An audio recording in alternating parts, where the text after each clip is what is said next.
"You're not coming to my wedding." The words hung in the air like a slap that echoed through the entire house. Margaret Stevens stood frozen in her kitchen, still holding the dish towel she'd been using to dry the fine china, the same china she'd been planning to gift to her daughter Sarah for her new home. The afternoon sun streamed through the bay window, casting long shadows across the hardwood floor that Margaret had refinished herself just 2 years ago, hoping to make the house perfect for Sarah's engagement party. "Hi there, beautiful souls. I'm Tina, and I'm so grateful you're here with me today. You know, I've been sharing stories with you for years now, and each time I think I've heard it all, life surprises me with something that just breaks and rebuilds my heart at the same time. Today's story is about Margaret, a devoted mother who gave everything for her daughter's happiness, only to discover that love isn't always returned the way we expect. This is a story about boundaries, respect, and what happens when a mother finally says, enough. I promise you, what Margaret does next will leave you speechless, and maybe, just maybe, inspire you to stand up for yourself too. If this story touches your heart, please hit that like button and consider subscribing, because we're building a community here where every story matters and every voice is heard. Now let me tell you about the day Margaret's world turned upside down. Margaret had spent the last 8 months planning every detail of Sarah's wedding. From the moment her daughter announced her engagement to David, Margaret had thrown herself into wedding preparations with the enthusiasm of someone who'd been dreaming of this day since Sarah was born. She'd researched venues, tasted dozens of cakes, spent hours scrolling through Pinterest boards filled with centerpiece ideas, and had even started taking dance lessons so she wouldn't embarrass herself during the mother-daughter dance. The wedding was set to cost $47,000, money Margaret had been saving for years. She'd worked double shifts at the hospital, where she'd been a nurse for 23 years, picking up weekend and holiday shifts that meant missing family gatherings and quiet evenings at home. She'd sold her late husband's vintage car collection, pieces that held precious memories but seemed less important than her daughter's happiness. Every sacrifice felt worth it when she imagined walking Sarah down the aisle. Margaret would be playing both mother and father, since Robert had passed away when Sarah was 16. Sarah had been distant lately, but Margaret attributed it to wedding stress. Planning a celebration for 200 guests while working full-time at the marketing firm would overwhelm anyone. Margaret tried to be supportive, taking on more of the planning responsibilities and giving Sarah space when she seemed irritable. She convinced herself that once the wedding was over, their relationship would return to the closeness they'd shared when Sarah was younger, when she would curl up next to Margaret on the couch and tell her about her dreams and fears. The morning started like any other Thursday. Margaret had taken a personal day to meet with the florist about the final arrangements. The wedding was only 3 weeks away, and there were still dozens of details to finalize. She'd spent 2 hours selecting the perfect combination of peonies and roses for the bridal bouquet, thinking about how beautiful Sarah would look carrying them. When she returned home, she found Sarah sitting at the kitchen table with David and his mother, Patricia Whitmore. Margaret had always found Patricia challenging. The woman had opinions about everything and wasn't shy about sharing them. She'd questioned Margaret's choice of venue, suggesting that the country club where her own friends got married would be more appropriate. She'd criticized the menu, claiming that the catered dinner Margaret had carefully selected wasn't sophisticated enough for their kind of people. Patricia came from old money, the kind that had been passed down through generations, while Margaret had worked for every dollar she'd ever earned. "Oh, Margaret, perfect timing," Sarah said, though her voice lacked its usual warmth. "We need to talk." The three of them were sitting close together on one side of the table, while the chair where Margaret usually sat, Robert's old chair, remained empty. It felt symbolic somehow, as if she was being deliberately excluded from whatever conversation had been taking place before her arrival. Margaret poured herself a cup of coffee and joined them, immediately sensing tension in the room. David avoided eye contact, focusing intently on his phone, while Patricia sat with her back straight and her hands folded in a way that reminded Margaret of a judge about to deliver a verdict. Sarah's engagement ring caught the light as she fidgeted with her hair, a nervous habit she'd had since childhood. "Mom, we've been discussing the wedding, and we've realized there's going to be a space issue," Sarah began, her words coming out in a rehearsed rush. The venue can only accommodate 200 people, and David's family has a lot of important business connections that need to be included. Patricia has helped us prioritize the guest list, and we've had to make some difficult decisions. Margaret felt a chill run down her spine. She'd been involved in every aspect of the planning, including the guest list. They'd gone over the numbers multiple times, and everything had been carefully calculated to fit within the venue's capacity. "What kind of difficult decisions?" she asked, though part of her already suspected what was coming. Sarah exchanged a look with Patricia before continuing. "We've decided that it would be best if you didn't attend the ceremony. You can still be involved in the planning, of course, and maybe we can have a small family dinner the night before, but the actual wedding needs to be limited to David's family and our closest friends." The words hit Margaret like a physical blow. She set her coffee cup down carefully, afraid that her shaking hands might cause her to spill it. "I'm sorry. What did you just say?" Her voice came out as barely a whisper, and she had to clear her throat and try again.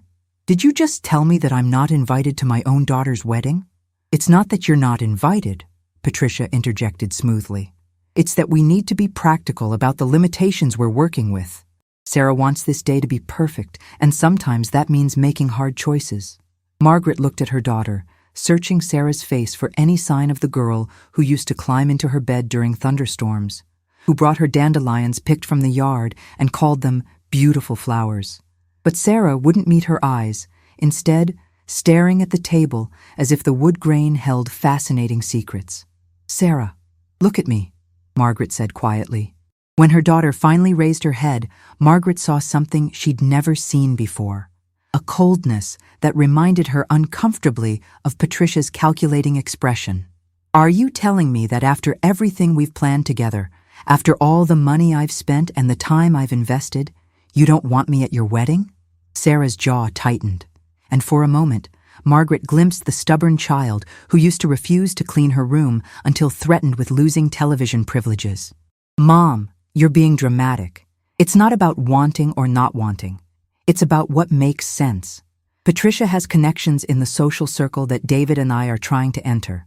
These are people who could help David's career, and frankly, your presence might send the wrong message." The words landed like individual needles, each one finding its mark with surgical precision. Margaret felt her breath catch in her throat as the full meaning of what Sarah was saying became clear. The wrong message? What message would my presence send exactly? David finally looked up from his phone, his face flushed with embarrassment. "Mrs. Stevens, it's not personal. It's just that my family and their friends are used to a certain standard.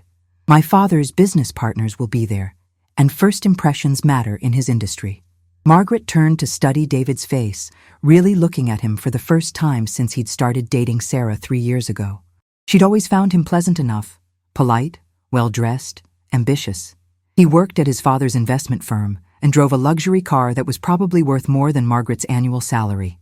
But she'd never noticed the entitled set to his shoulders, the way he seemed to look through her rather than at her when they spoke. "And what standard is that, David?" Margaret asked, her voice growing steadier as anger began to replace hurt. "The standard that says a nurse who worked her way through college doesn't belong in the same room as people who inherited their wealth?" Patricia leaned forward, her smile sharp as a blade. "Margaret, dear, no one is questioning your value as a person. But social dynamics are complicated, and Sarah's future depends on making the right connections. This wedding isn't just a celebration, it's an opportunity. Surely you want what's best for your daughter's future." Margaret looked around the table at these 3 people who were calmly discussing her exclusion from the most important day of her daughter's life as if they were debating what flavor of cake to serve. The rational part of her mind understood that she should feel hurt, devastated, crushed by this betrayal. And she did feel all of those things, but underneath the pain was something else, a growing flame of righteous anger that she hadn't felt in years. "Let me make sure I understand this correctly," Margaret said, her voice taking on the tone she'd used when Sarah was a teenager, trying to negotiate a later curfew. "You want me to continue paying for this wedding, continue handling all the planning and logistics, but I'm not sophisticated enough to actually attend." Sarah shifted uncomfortably in her chair. "It's not about sophistication, Mom. It's about practicality. The guest list is full, and we need to prioritize people who are important to our future." And I'm not important to your future. The question hung in the air, and Margaret watched as Sarah's face flickered with something that might have been regret before hardening again into resolve. You're my mother, and I love you, Sarah said. But the words sounded rehearsed, empty of genuine emotion. But this is about David and me building a life together. We need to think strategically about the relationships we cultivate. Margaret stood slowly, her legs feeling unsteady beneath her. She walked to the kitchen window and looked out at the garden where she'd taught Sarah to plant vegetables when she was 7 years old. They'd spent hours together out there, Sarah's small hands covered in dirt as she carefully placed seeds in neat rows, chattering about everything and nothing while Margaret guided her through the process of nurturing growing things. Tell me, Sarah, Margaret said, without turning around, when did I become such an embarrassment to you? Hey, beautiful souls, can I pause here for just a moment? If you're feeling this story in your heart right now, if Margaret's pain is touching something deep inside you, I want you to know that you're not alone. So many of us have felt overlooked, undervalued, taken for granted by the very people we love most. If this story is speaking to you, please hit that like button, not for me, but as a way of saying, I see you, Margaret, and I understand. And if you're new here, welcome to our family.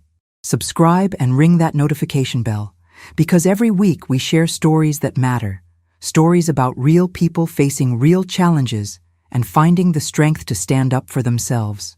Your comments mean everything to me, so please share your thoughts below.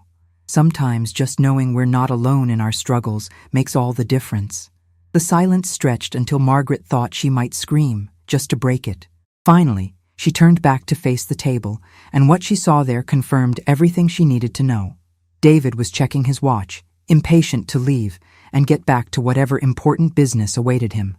Patricia was examining her manicured nails with the bored expression of someone who'd accomplished what she came to do. And Sarah was staring out the window, anywhere but at her mother's face. I asked you a question, Sarah, Margaret said quietly. When did I become someone you're ashamed of? Sarah's head snapped back toward her mother, and for a second, Margaret saw a flash of the daughter she remembered. I'm not ashamed of you, Mom, but I have to be realistic about my future. David and I want to move in certain circles, and that requires making choices about the image we project. The image you project, Margaret repeated slowly. And having a nurse for a mother damages that image. It's not just your job, Patricia interjected smoothly. It's the whole package. The way you dress, the way you speak, your lack of familiarity with proper social protocols. David's family moves in very specific circles, and image matters enormously in those environments. Margaret felt something cold settle in her chest as she finally understood the full scope of what was happening. This wasn't about venue capacity or guest list limitations. This was about Sarah choosing a new family, a new identity, and deciding that her mother didn't fit into the picture she wanted to create. I see, Margaret said, and she did see with painful clarity. So the plan is for me to pay for this wedding, handle all the arrangements, and then disappear so you can pretend I don't exist. You're oversimplifying things, David said, finally finding his voice. We're grateful for everything you've done, Mrs. Stevens. This is just about managing the social dynamics of the day itself. Grateful, Margaret repeated, tasting the word like something bitter. You're grateful. She walked back to the table and sat down, folding her hands in front of her with deliberate care. And what happens after the wedding, Sarah? Do I get to be your mother again, or only when it's convenient for you? Sarah's face flushed red, and Margaret recognized the expression. It was the same look Sarah had worn as a child when caught in a lie. You're being unfair, Mom. This is one day, one important day that could affect the rest of my life. One important day, Margaret echoed. The day I've been dreaming about since you were born. The day I've worked overtime for months to afford. The day I've planned every detail of, from the flowers to the music to the food. One day. She stood again, this time with more purpose, and walked to the kitchen drawer where she kept important papers. Behind the utility bills and insurance documents, she found what she was looking for. The folder containing all the wedding contracts, vendor agreements, and payment receipts. The folder was thick, representing months of careful planning and financial commitment. Margaret, what are you doing? Patricia asked, her voice sharp with suspicion. Margaret didn't answer immediately. Instead, she opened the folder and began spreading the documents across the table, contracts with the venue, the caterer, the florist, the photographer, the band. Each paper represented a piece of the dream she'd been building for Sarah, a celebration of love that was supposed to bring their family together, not tear it apart. "I'm looking at $47,000 worth of contracts," Margaret said calmly. "All in my name, all paid for with my money. All for a wedding that I'm apparently not welcome to attend." David's face went pale as the implications of Margaret's words sank in. "Mrs. Stevens, surely we can work something out? Maybe we could expand the guest list somehow, or what?" Margaret interrupted, her voice growing stronger with each word. "Or you could find a way to squeeze me into my own daughter's wedding. How generous of you." She picked up the catering contract, scanning the details she'd memorized weeks ago. 200 guests at $235 per plate. Open bar, premium package. 3-course meal with the upgrade to include lobster, because Sarah said it was David's favorite. Patricia's composure was beginning to crack around the edges. "Margaret, let's not be hasty. These arrangements took months to coordinate."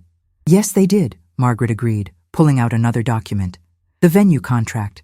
$15,000 for the reception hall, another $5,000 for the ceremony space, non-refundable deposit paid in full 6 months ago." She looked up at Sarah, who was now visibly squirming in her chair. "Do you remember that day, sweetheart, when we toured the venue together and you said it was perfect? You cried happy tears and told me I was the best mother in the world." Sarah's voice came out as barely a whisper. "Mom, please don't do this."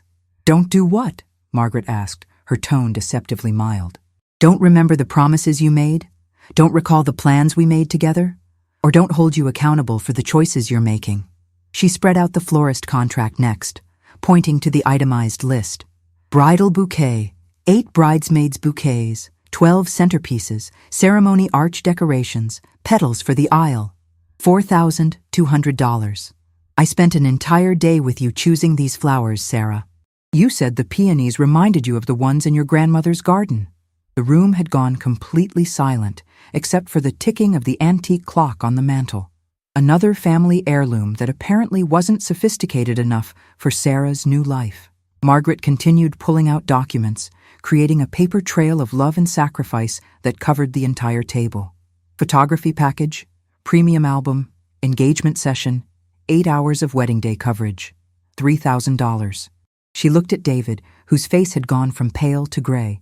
"The photographer I hired shot your cousin's wedding last year, didn't she, David? The one where Patricia raved about how talented he was?" "Yes," David managed to croak out. "Music," Margaret continued, pulling out another contract. "Live band for the ceremony, DJ for the reception, special lighting package, $2,500.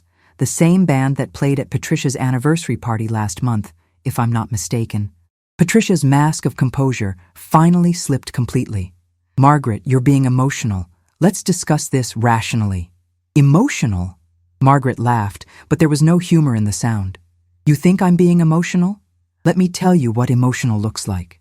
She swept her arm across the table, gesturing to all the contracts. "Emotional is working 16-hour shifts for 8 months to pay for your daughter's dream wedding.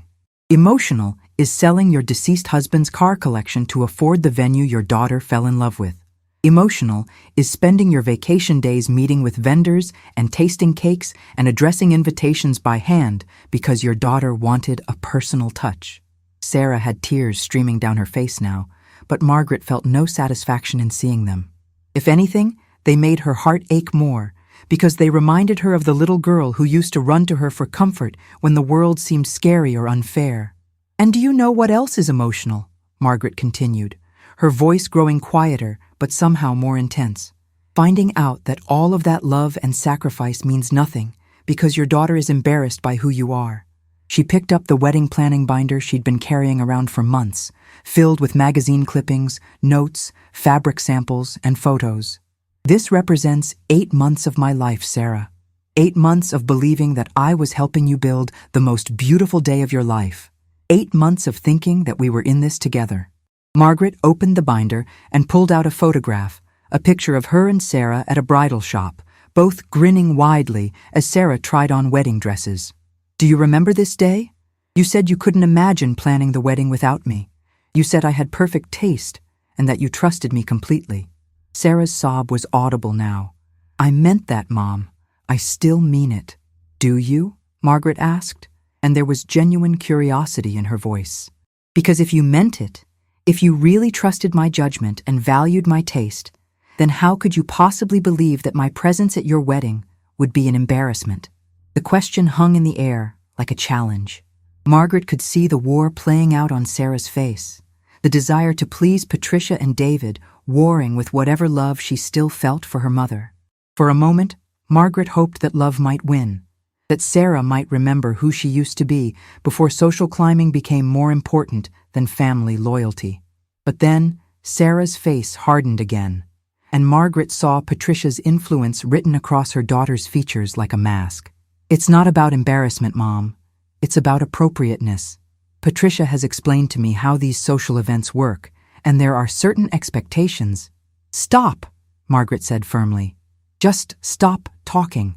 She closed the binder with a decisive snap and looked around the table at these three people who had just taught her the most painful lesson of her life. I understand now. I finally understand exactly where I stand in your new world, Sarah. She began gathering up the contracts, stacking them neatly in her hands. You know what the saddest part of all this is? It's not even that you don't want me at your wedding. It's that you were willing to let me pay for it anyway. You were perfectly happy to take my money, my time, my love, and my labor while planning to exclude me from the celebration. David tried one more time to salvage the situation. Mrs. Stevens, we never intended for you to feel— Intended? Margaret cut him off with a sharp laugh. You intended exactly this, David. You and Patricia calculated this whole scenario down to the last detail. The only thing you didn't account for was that I might have some self-respect left. She stood up, contracts clutched in her hands, and looked down at her daughter one last time. I raised you better than this, Sarah.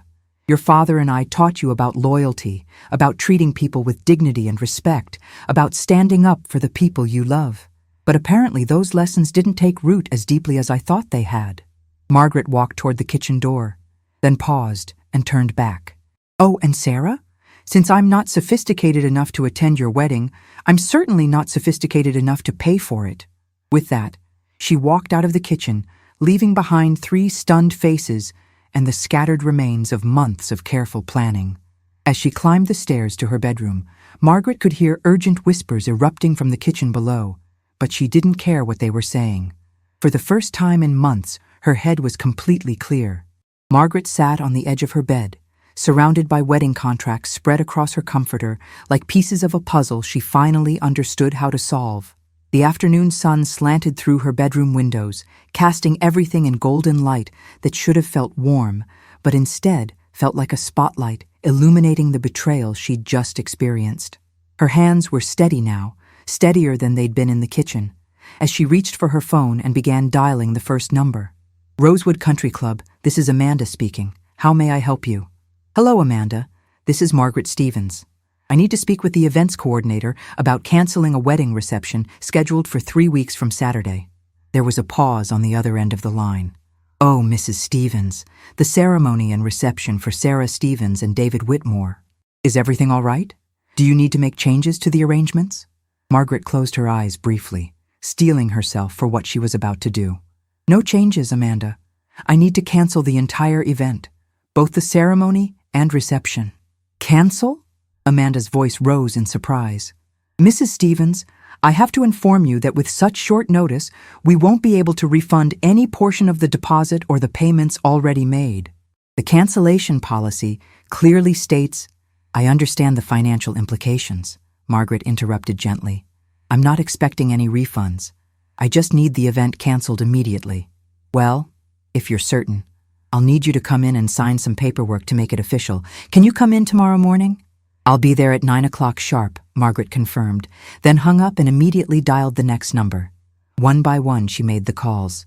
The caterer, whose owner expressed genuine concern for Margaret's well-being and offered to discuss alternative arrangements. The florist, a kind woman named Elena, who had spent hours with Margaret and Sarah selecting the perfect combinations of flowers and had become almost like a friend during the planning process. Elena was devastated to hear about the cancellation and insisted on sending Margaret a small bouquet, just because you deserve something beautiful after all this heartache.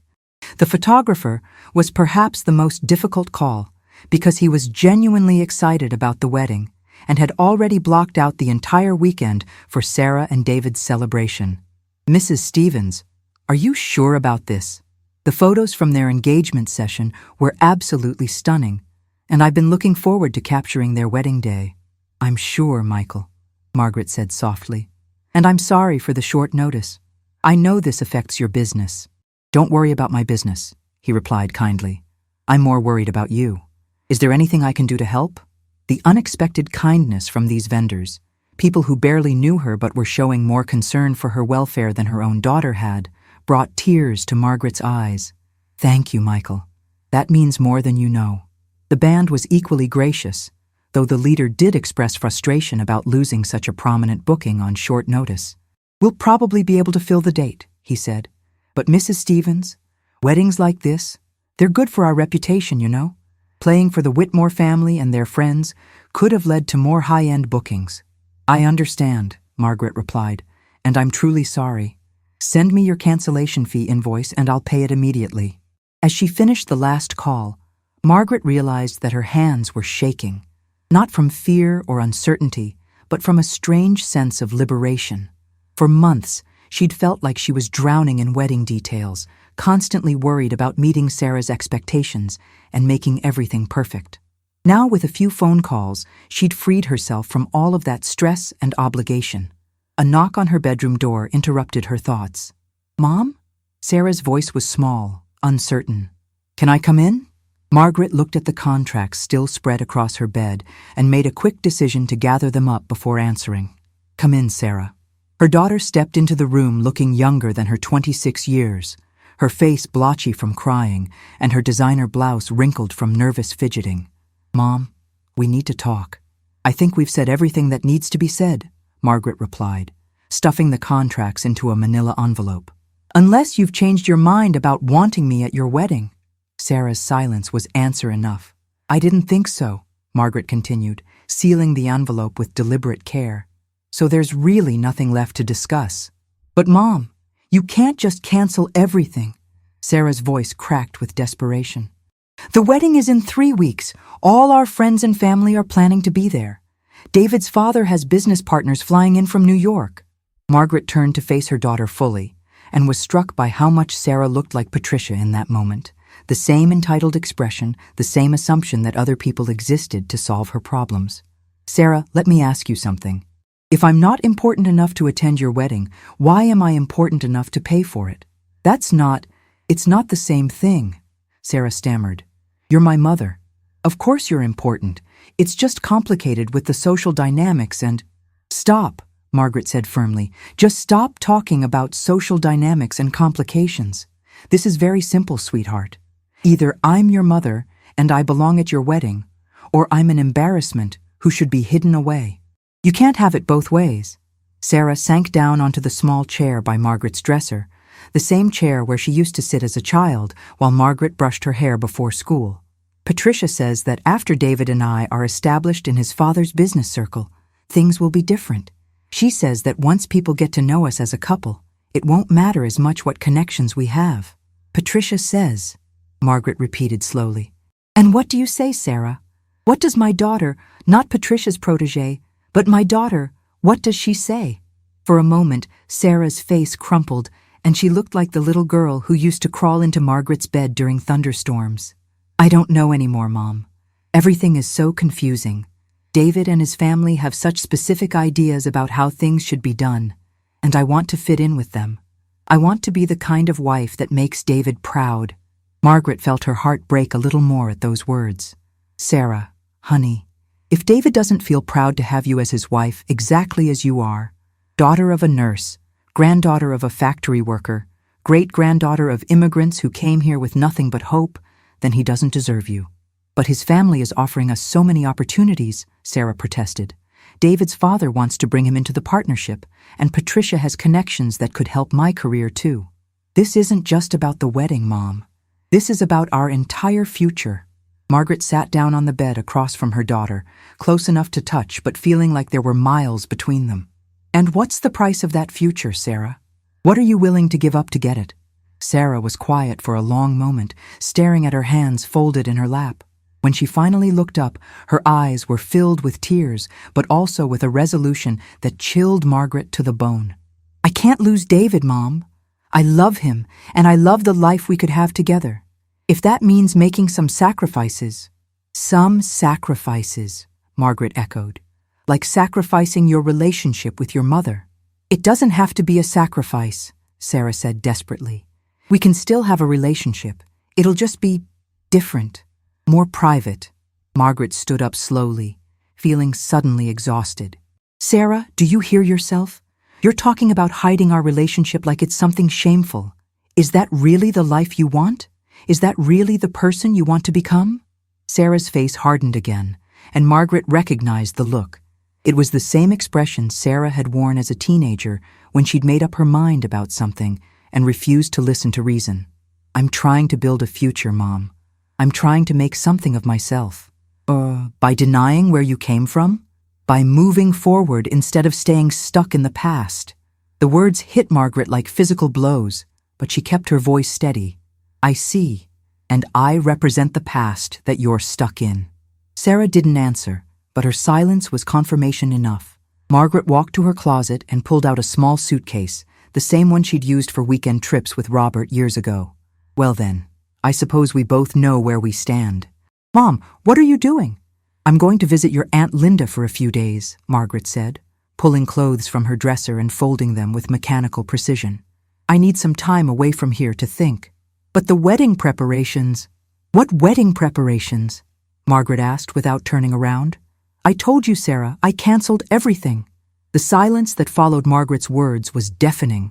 Sarah sat frozen in the chair, her face cycling through disbelief, panic, and finally, a cold anger that reminded Margaret uncomfortably of Patricia's calculating expression. You didn't, Sarah whispered, but her voice lacked conviction. I did, Margaret confirmed, continuing to pack with steady hands. Every vendor, every service, every arrangement, all canceled as of this afternoon. Sarah shot to her feet so quickly that the chair rocked backward. You can't do this. You don't have the right. It's my wedding. Margaret turned slowly to face her daughter, and when she spoke, her voice carried a weight of authority that Sarah hadn't heard since she was a child. Actually, sweetheart, I have every right. Every contract is in my name. Every payment came from my account. Legally and practically, it was my event to cancel. But all the guests, all the planning, David's family... Sarah's voice was rising to a pitch that bordered on hysteria. Do you have any idea what this will do to us? To David's reputation? To his father's business relationships? I imagine it will be very embarrassing, Margaret said calmly, folding a sweater and placing it in the suitcase. Almost as embarrassing as having a nurse for a mother-in-law. Sarah's face went white, then red, then white again. You're doing this to hurt me. You're destroying my life because your feelings got hurt. Margaret stopped packing and looked at her daughter with genuine sadness. Sarah, I'm not doing this to hurt you. I'm doing this because you hurt me in a way I didn't know was possible, and I finally realized that I don't have to accept that treatment, not from anyone, not even from you. But everyone will blame me, Sarah cried. They'll think I'm some kind of horrible person who drove her own mother away. And are you? Margaret asked quietly. The question hung in the air between them, and Margaret could see Sarah struggling with it. For just a moment, she thought her daughter might actually examine her own behavior, might recognize the cruelty of what she'd done. But then Sarah's face hardened again, and Margaret knew that Patricia's influence had won. I'm trying to build a life, Sarah said coldly. I'm sorry if that doesn't include making room for your insecurities and need for attention. Margaret felt something inside her chest snap. Not break, but snap into place, like a bone that had been dislocated finally finding its proper position. My need for attention, she repeated slowly. Is that what you think this is about? Isn't it? Sarah shot back. You can't stand that I'm getting married and moving on with my life. You can't stand that I don't need you to take care of me anymore. So you're sabotaging my wedding to make sure I can't be happy without you." Margaret zipped her suitcase closed with a sharp motion and turned to face her daughter one last time. "Sarah Elizabeth Stevens, I have spent 26 years of my life putting your needs before my own. I worked double shifts to pay for your college tuition. I sold my wedding ring to buy you a car when you graduated. I gave you the money I'd been saving for retirement to help you put a down payment on your condo. And through all of that, not once did I ask for anything in return except your love and respect." Sarah's face was stone now, unmoved by her mother's words. "And I do love you, Mom. But love doesn't mean I have to arrange my entire life around your expectations." "No," Margaret agreed, picking up her suitcase and walking toward the bedroom door. "It doesn't, but it does mean treating the people who love you with basic human decency. It means not asking someone to pay for a party that they're not welcome to attend. It means not looking at the woman who raised you and seeing an embarrassment." Sarah followed her down the stairs, her voice taking on a wheedling tone that reminded Margaret of the teenager who used to try to negotiate her way out of punishments. "Mom, please, we can fix this. We can work something out. Maybe we could have a smaller ceremony, just family." "Just family," Margaret repeated, stopping at the front door. "But I'm not really family anymore, am I, Sarah? I'm just the woman who raised you before you found a better class of people to associate with." Margaret opened the door, then paused and turned back. "There's something I want you to think about while I'm gone. Right now, you're choosing Patricia and David's approval over your relationship with me. You're choosing their version of success over your own integrity. But someday, maybe years from now, maybe sooner than you think, you're going to need your family. Real family. The kind that loves you even when you make mistakes, even when you're not perfect, even when you fail." She stepped outside, then looked back one more time. "And when that day comes, Sarah, remember that you chose to throw that family away for people who will abandon you the moment you stop being useful to them." Beautiful souls, I need to pause here because my heart is just breaking for Margaret right now. And I know yours is too. This is one of those moments that changes everything, isn't it? When someone you love shows you exactly how little you mean to them, and you have to decide whether to accept that treatment or stand up for yourself. If you're feeling this story in your heart, if you've ever been in Margaret's shoes or Sarah's shoes, please hit that like button and let me know in the comments. Your stories matter to me, and I read every single one. And if you're new to our family here, please subscribe and ring that notification bell because we share stories like this every week. Stories about real people, real struggles, and real courage. I want to hear about your own experiences with family conflicts, with setting boundaries, with standing up for yourself when it's hard. Share your thoughts below because your voice matters here, and maybe your story will help someone else who's going through something similar. Margaret drove to her sister Linda's house in the neighboring town with her hands gripping the steering wheel so tightly that her knuckles went white. She'd called ahead, and Linda had immediately insisted that Margaret come stay as long as she needed. Linda was 2 years older and had always been the fiercer of the two sisters, the one who spoke her mind without worrying about hurting feelings or maintaining peace. "I should have seen this coming," Linda said as she helped Margaret carry her suitcase up to the spare bedroom. "That girl has been acting like she's too good for her raising ever since she started dating that Whitmore boy." "Linda, please," Margaret said tiredly. "I don't want to spend the whole visit bad-mouthing Sarah." "I'm not bad-mouthing her," Linda replied firmly. "I'm calling it like I see it. She's forgotten where she came from, and more importantly, she's forgotten who got her where she is today." They spent the evening on Linda's back porch, drinking tea and watching the sunset paint the sky in shades of orange and pink. Margaret found herself telling the whole story, not just what had happened that day, but all the small incidents over the past months that had led up to this moment. The way Sarah had started correcting Margaret's grammar. The way she'd begun suggesting that Margaret might want to update her wardrobe for the wedding. The way she'd stopped calling as often, and when she did call, the conversations felt strained and formal. "You know what the worst part is?" Margaret said as the first stars appeared in the darkening sky. "Part of me keeps thinking that maybe I overreacted. Maybe I should have just accepted being excluded and been grateful that she still wanted my money."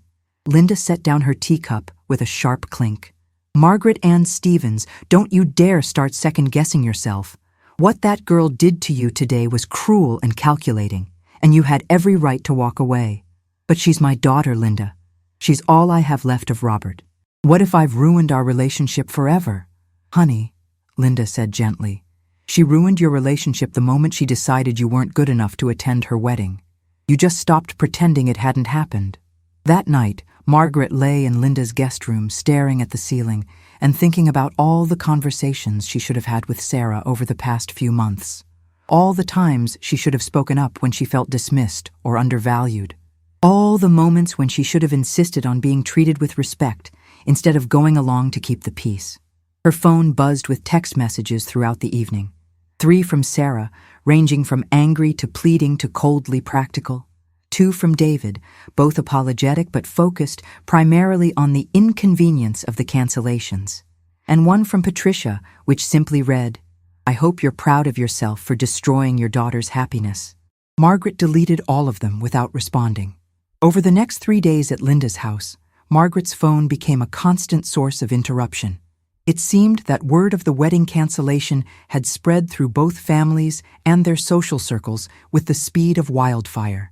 The calls started with concerned relatives who had heard conflicting stories about what had happened, escalated to angry messages from David's family members, and eventually included several of Sarah's friends who had apparently been recruited to pressure Margaret into changing her mind. Margaret let most of the calls go to voicemail, but she did listen to each message. Some were heartbreaking. Sarah's godmother called in tears, begging Margaret to reconsider because Sarah has been planning this wedding since she was a little girl. Others were infuriating. David's aunt left a scathing message about Margaret's selfishness and emotional manipulation. But the one that affected her most deeply came from her own brother Michael, Sarah's uncle, who had driven down from Boston for the wedding. "Maggie," his familiar voice said through the phone, using the childhood nickname that only family was allowed to use. "I don't know what happened between you and Sarah, but I know you. You're not petty or vindictive. If you canceled this wedding, you had a damn good reason. I just want you to know that whatever you decide, you've got my support." Margaret played that message 3 times, tears streaming down her face each time. It was the first validation she'd received that her decision might have been justified, the first suggestion that maybe she wasn't the villain in this story. On Thursday morning, Linda convinced Margaret to take a walk around the neighborhood park where they'd played as children. The early October air was crisp and clean, and the maple trees were just beginning to turn brilliant shades of red and gold. They walked in comfortable silence for a while before Linda spoke. "Have you thought about what you're going to do next?" "What do you mean?" Margaret asked, pausing to watch a young mother pushing her daughter on a swing set. "I mean with your life, Maggie. You've spent the last 8 months focused entirely on Sarah's wedding. Before that, you were working overtime to help her buy her condo. Before that, it was helping her through college, and before that, it was single-handedly raising her after Robert died. When was the last time you did something just for yourself?" Margaret considered the question seriously. "I don't know," she admitted. "I guess I never really thought about it. Being a mother was always my most important job." "And you were a wonderful mother," Linda said firmly. "But Sarah is 26 years old, Maggie. She doesn't need you to take care of her anymore. Maybe it's time to start taking care of yourself." That afternoon, Margaret sat in Linda's garden with a notebook and pen, trying to make a list of things she might want to do with her life that didn't revolve around her daughter's needs. It was harder than she'd expected. For so many years, her identity had been so intertwined with being Sarah's mother that she'd almost forgotten she was also Margaret, a woman with her own interests, dreams, and desires. She started small. She'd always loved gardening, but had never had time to really develop the hobby. She'd once dreamed of taking art classes, but had put that aside to work extra shifts. She'd talked about traveling with Robert, but after he died, she'd convinced herself that traveling alone wasn't appealing. As she wrote, Margaret began to realize that she'd been living a very small life for a very long time.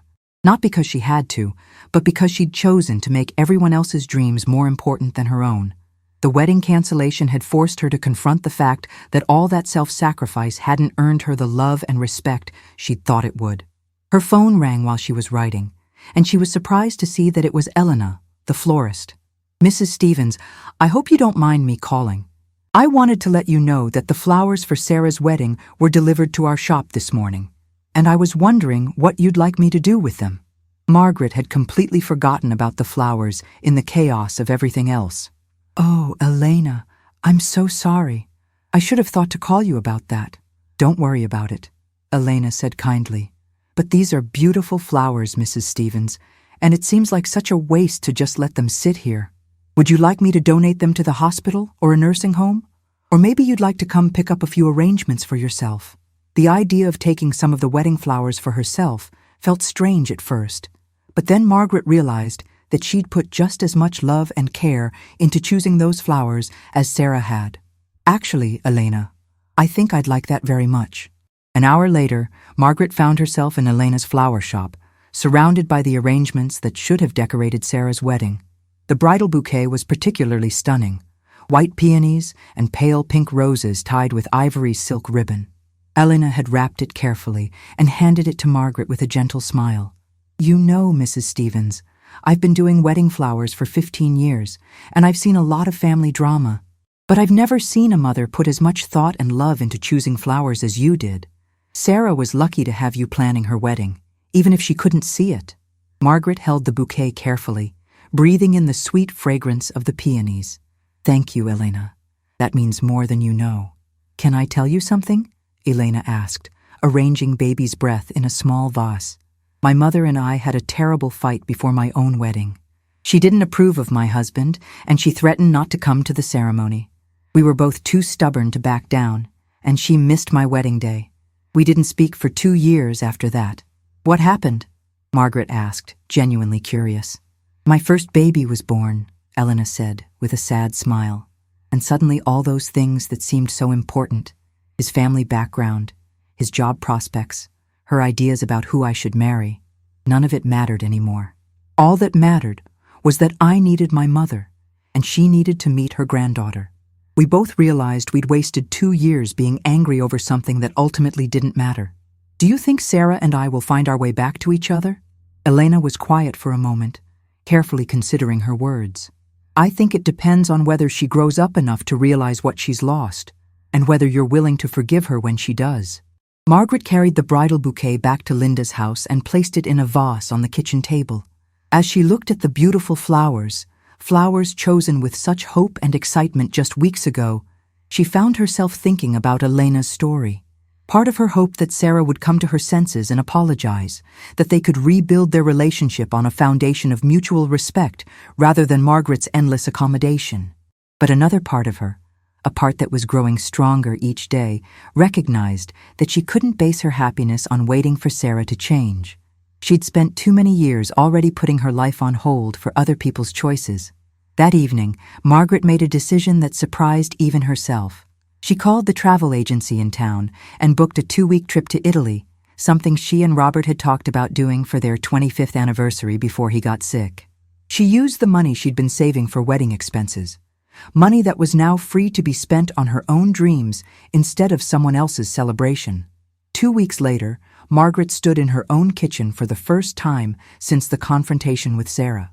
The house felt different somehow, not empty exactly, but peaceful in a way it hadn't been in months.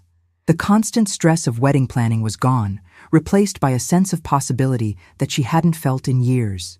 Her suitcases from Italy sat by the front door, still covered with airline tags and filled with souvenirs that represented 2 weeks of pure joy and self-discovery. The trip had been everything she'd hoped for, and more. She'd walked through museums in Rome, eaten gelato for breakfast in Florence, and taken a cooking class in a small Tuscan village where the instructor had flirted with her shamelessly and made her remember that she was still an attractive woman with a life to live. She'd made friends with other solo travelers, proven to herself that she could navigate foreign countries independently, and most importantly, she'd rediscovered parts of herself that had been buried under years of putting everyone else's needs first. The house was exactly as she'd left it, except for the stack of mail that Linda had been collecting and the wilted flowers in the vase on the kitchen counter. The last remnants of the wedding that never was.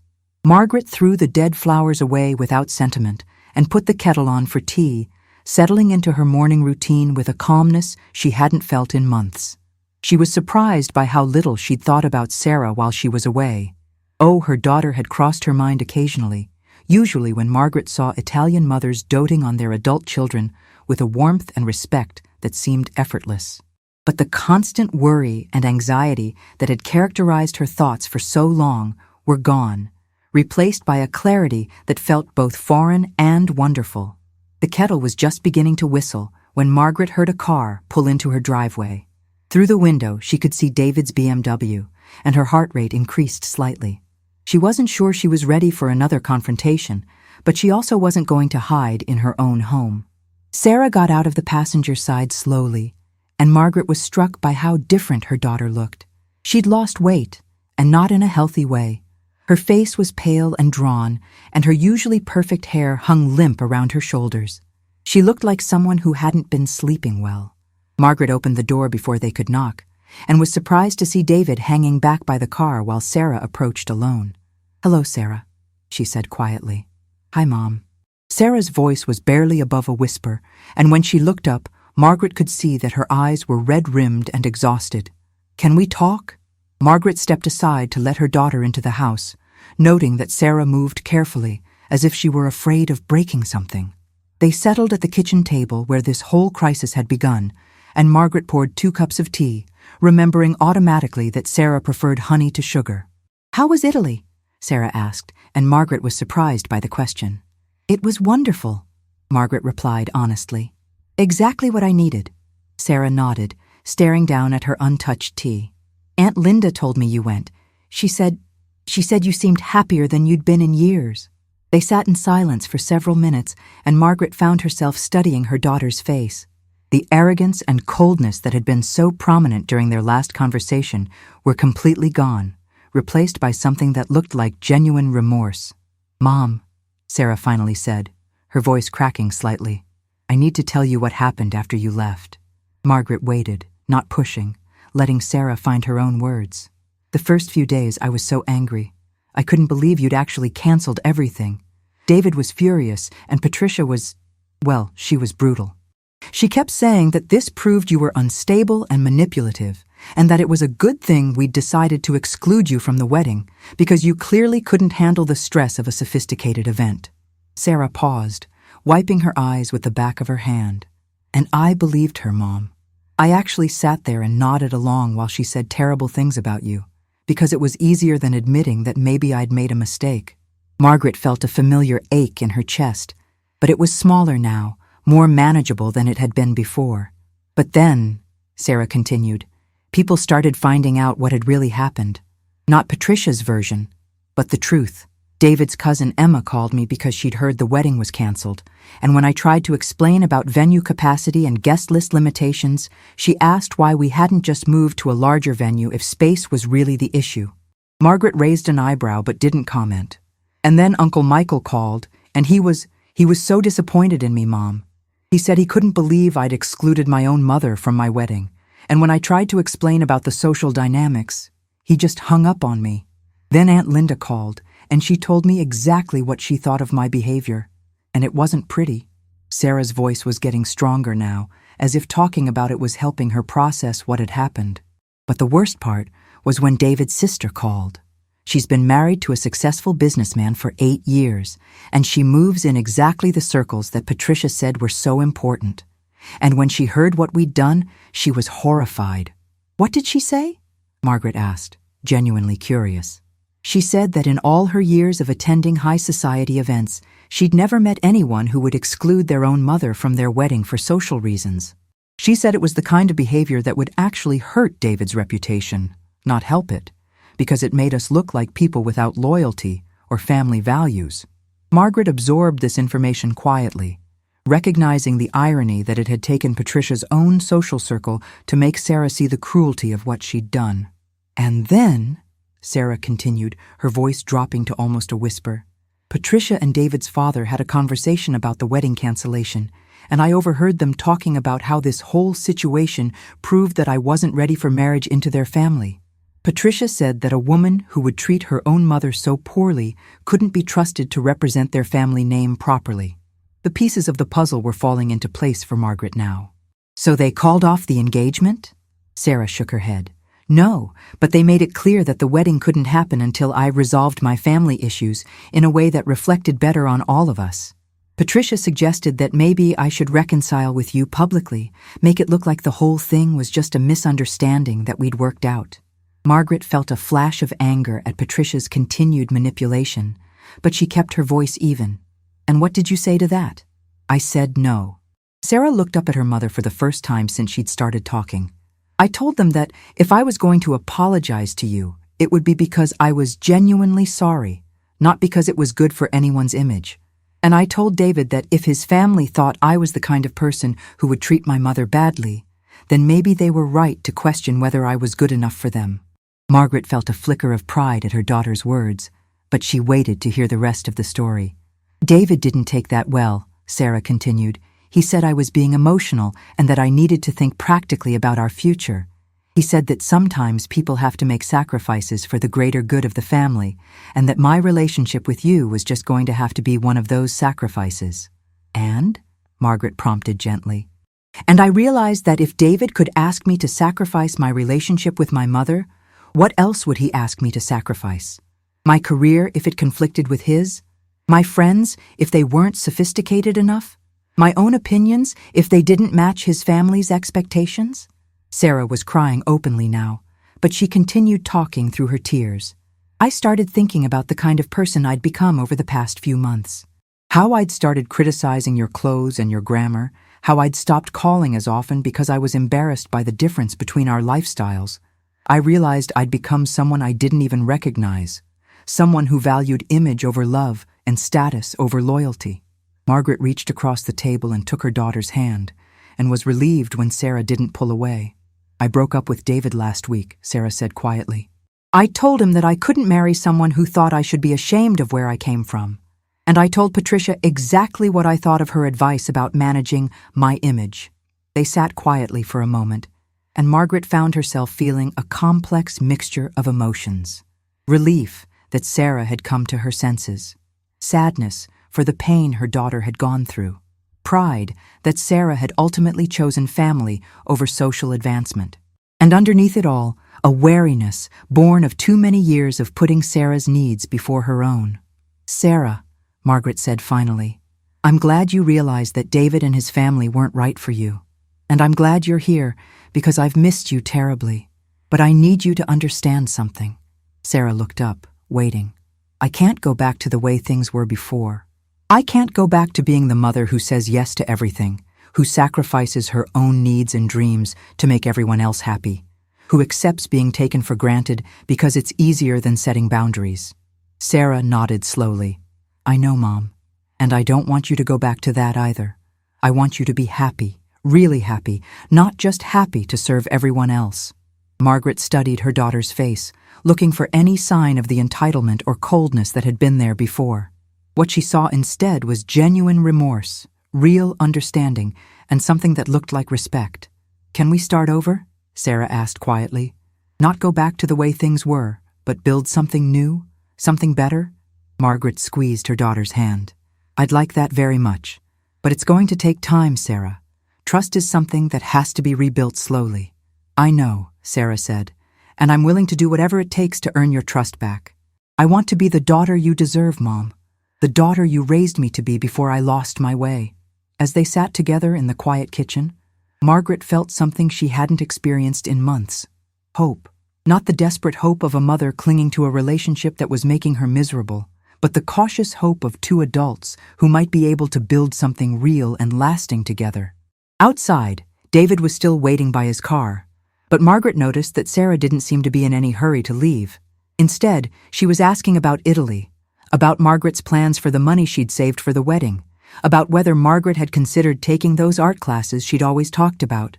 For the first time in years, Margaret felt like she was talking to her daughter as an equal, not as someone whose job it was to smooth over problems and make everything easier.